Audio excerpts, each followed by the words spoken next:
The last graduate student recipient in the category of graduate of the teaching awards is Emmaline Eliseev, who is a PhD candidate in psychology and neuroscience. She will be introduced by Elizabeth Marsh, who is her faculty advisor, and Elizabeth is a professor and department chair of psychology and neuroscience. Marsh is also a 2018 Dean's Awards winner for excellence in mentoring. Elizabeth? Thank you so much. It's my real pleasure to introduce Emmaline Eliseev today. I've been her advisor since she came to Duke from Rice University, and her commitment to teaching and mentoring can be seen throughout her time at Duke. She came in part because she was interested in applying the cognitive science of learning to educational problems. So at Duke, she's done research on topics like how students learn from writing to learn exercises and how students process feedback.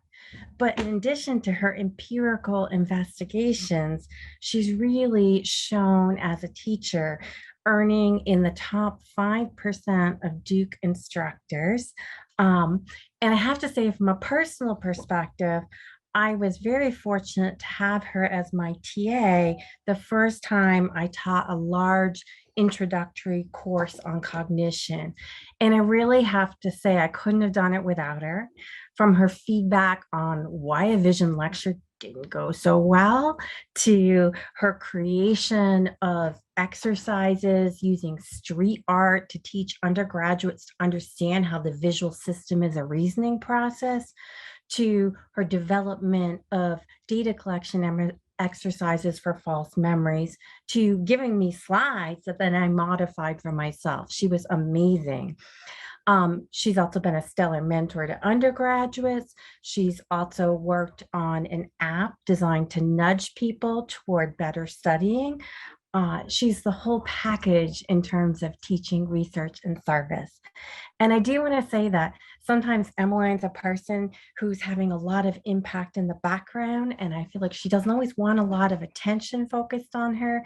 So I really hope she hears loud and clear, what a gifted teacher she is and how much contributions she's made to Duke and to my lab. So with that, I'm happy to welcome Emmaline. Wow, thank you, Beth. That was such a kind introduction. And I want to thank everyone for being here this evening. I was thinking that, it feels really good to be recognized. I think that's something we all enjoy, but there's something especially gratifying about being recognized for something that you truly love to do and that you feel passionate about. And for me, that's teaching. And I feel so deeply honored to receive this award for teaching excellence. And there are so many people that I'd like to thank who have greatly influenced my teaching over the past few years. First of all my life, I've grown up around examples of fantastic teachers, most importantly, my mom, who's on the call tonight. She is an outstanding teacher in both elementary and middle schools ever since I was young. But I never really pictured myself teaching until I came to Duke and I started my first teaching assistantship.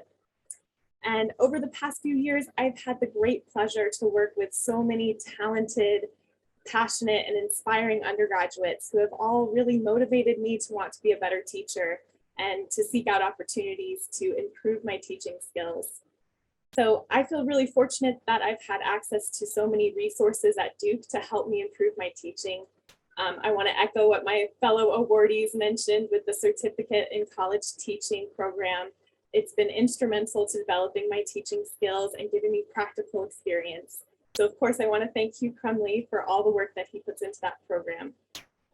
I also want to thank Sophia Stone from Duke Learning Innovation. She's been a fantastic mentor to me over the past couple of years. She's trained me in online teaching techniques. She's guided me as a BASS Digital Education Fellow and has given me ample opportunities to flex those pedagogical skills in learning innovation workshops and even co-leading a graduate academy summer course. I'd also like to thank my Preparing Future faculty mentor, Gwen Morris at Meredith College. She really warmly welcomed me into her department and her classroom, and she's always been extremely generous with her feedback and advice about all things teaching related. Of course, I also want to thank my home department of psychology and neuroscience for giving me opportunities to teach both as a teaching assistant and an instructor of record. And I'm especially grateful, of course, to my PhD advisor, Elizabeth Marsh. Beth has encouraged me to pursue my passion for teaching and seek out additional teaching opportunities. And I know not all PhD students are as lucky to have an advisor who is so supportive of teaching. And finally, I'd like to dedicate this award to my undergraduate mentor, Carissa Zimmerman at Rice University. I'm getting emotional now. Carissa first sparked my interest in cognitive psychology and showed me what teaching excellence really looks like. And ever since then, I try to emulate her in the classroom, whether I'm teaching in person or online. My goal is really always to impact a student's life how she impacted mine. So with that, I'd like to once again thank the graduate school. This has been such a great honor, and congratulations to my fellow awardees.